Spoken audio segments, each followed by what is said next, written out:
Hey everyone. I want to go over two different tools with you in order to more influence the mood of your photos.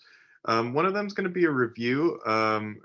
It's actually something you may have already done using the photo filters, but one of them, the Liquify tool, is probably going to be new to us. So I'm going to start off by having my picture uploaded into Photoshop, and this picture right here was actually on the cover of a National Geographic magazine. So what I'm going to start off by doing is duplicating my layer because I am going to make a destructive edit using the Liquify tool. As we know, our smart filters, they're not destructive because we can edit and we can change them, or we can just disable them and delete them.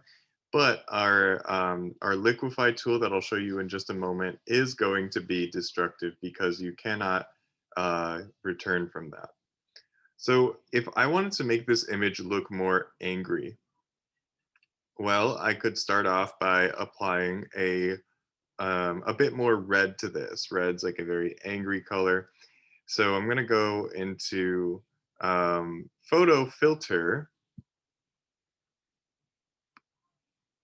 and I'm going to choose red. And you'll notice that it won't really do much when the density is low, but as I bring the density up, it really starts to recolor my work. You can choose, any color that you think will be best. I think maybe like a scarlet type of red, like a little bit more fiery in color could work well. And uh, then I have that applied to my image. You also may wish to show or hide certain parts of the work. So for example, in this white space, that's my mask because it's showing everything. That would be my opportunity to say, well, I missed the eyes, how they were so green and vibrant before. So I've gone under my paintbrush. I've taken the black brush. This is my foreground color on top here. And I can just paint the eye color right back if I desire to.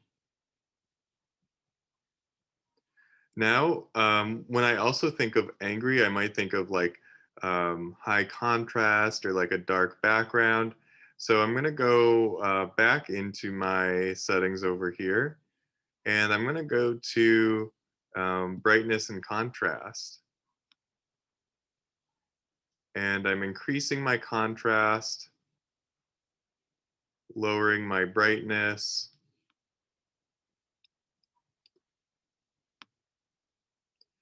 And this could be your opportunity to play around with other of the settings as well. For example, something like exposure. Um, it could help you, or it could go against you. It's Those are decisions that you can make. I kind of like this underexposed look for angry. Um, Lastly, the Liquify tool. So I'm going to have my picture selected again.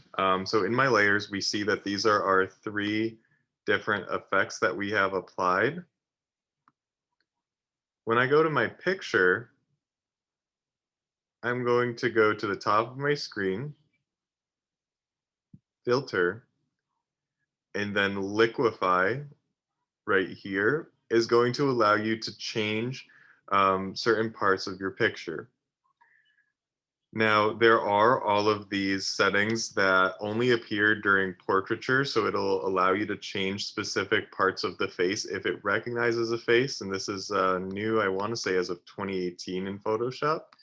Um, but what we want to do is we want to change the facial expression to be a little bit more angry, if that's our emotion here.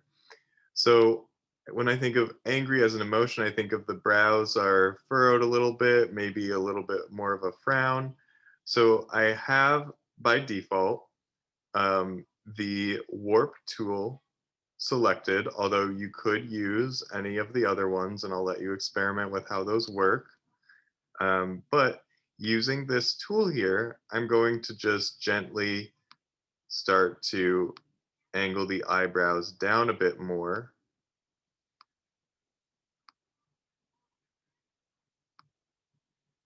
in order to make her look a little bit more angry. And the subtle things you do here will make a huge impact, but it also is important to note what parts that you are changing and what parts are staying the same. So, for example, you may have seen me just undo real quick when I dragged a little bit too large of an area and it messed up the eye. Same thing there. Uh, you want to make sure that you're keeping things in a realistic proportion there, and having a non-circular eye would immediately go against my work. Um, Now you can be adjusting all of your brush settings right over here: size, density, pressure, and rate. But I'm also just using keyboard shortcuts, my open and close square bracket, to increase the size um, and decrease the size as well. I'm gonna also just gently make a little change to the lips here, making it look like she's frowning a little bit more to show anger.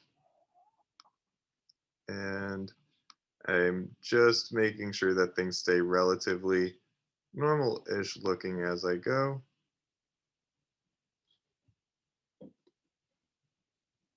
And suddenly we've gone from our normal expression to a fairly angry expression in just a matter of minutes.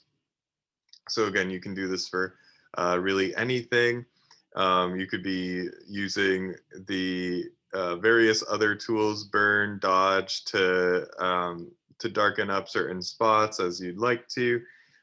Healing brush to remove a frown line, and I wanted to remove that. I could use the healing brush and clone stamp tool to do so.